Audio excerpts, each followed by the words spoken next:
বাদশার বাড়িতে একজন কৃতদাসী, একজন দাসী মহিলা কাজ করত। তো বাদশার বিছানাটা নরম মখমলের তুলতুলে বিছানা, যেই বিছনায় বাদশা ঘুমাইতো, এই বিছানাটা ওই দাসীটা প্রতিদিন ঝাড়ু দেওয়া, এটা পরিপাটি করে রাখা ছিল এই দাসীর দায়িত্ব।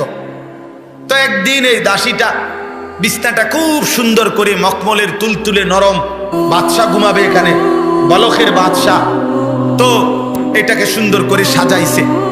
সাজাইবার পরে যখন এই বিছনাটা সাজাইয়া হঠাৎ এই দাসীর একটু মন চাইছে আর কি নিজে নিজে, যে রে আজকে এত বছর বাদশার বিছনাটা তো আমি পরিপাটি করি, এমন নরম, 2 মিনিট 1 মিনিট করে শুইয়া চাই, কেরুম লাগে, কোনোদিন তো শুইয়া দেখলাম না। তো সে একটু কাইত হইয়া বাদশার বিছনায় শুইয়া গেছে, যেহেতু এখন কেউ নাই এখন ঘরে। ঠিক ঘটনা চক্রে ওই মুহূর্তেই বাদশা আইসা ঘরে ঢুকছে। আর এই 2 মিনিটের ঘুমেই এরম নরম বিছনা জীবনে কোনোদিন দাসী দেখে নাই। এই শুইয়াই বা দাসীর ঘুম চলে আসছে, চোখ বন্ধ হয়ে গেছে। বাদশা আইসা দেখে ওনার দামি বাদশার বিছনায় দাসী পড়ে আছে, শুয়ে আছে। বাদশার সাথে সাথে চাবুক বের করে 5 থেকে 7টা বা 10টা চাবুকের আঘাত এই দাসীর গায়ের মধ্যে অনবরত মারছে। দাসী চিৎকার করে লাফ দিয়া উঠা চিল্লাইয়া কাইদা উঠছে ব্যথায়, চাবুকের আঘাতে।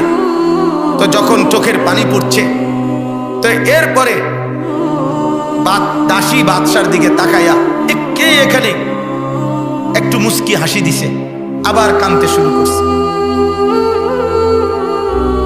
তখন বাদশাহ ইব্রাহিম ইবনে আদহাম জিজ্ঞাসা করছে, ওনার রাগ থাইমা গেছে।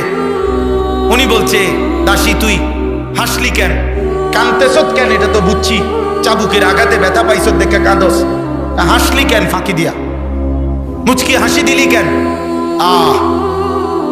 কিতাবে আমরা পড়ছি, বয়ানও শুনছি, আওলাদে রসুল সৈয়দ আব্দুল মজিদ নদীম সাহেবের বয়ানে আমি শুনছি। তখন ওই দাসী বলছে, বাদশাহ আপনার দিকে একটা নজর তাকাইলাম, আর মনে মনে এই কথা মনে করে হাসি দিলাম যে হায়, মাত্র 5 মিনিট এই নরম মখমলের বিছানায় ঘুমাইলে যদি এতগুলো বেতের আঘাত সইতে হয়, যে বাদশাহ আজকে বছরের পর বছর এই বিছানায় ঘুমায়, সে জানি তার মালিকের কাছে কত বেতের আঘাত সইব।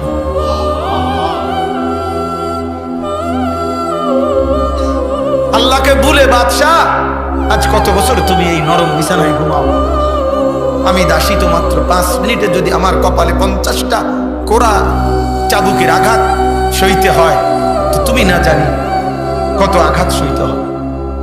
এই কথা মনে করে হাসি দিলাম।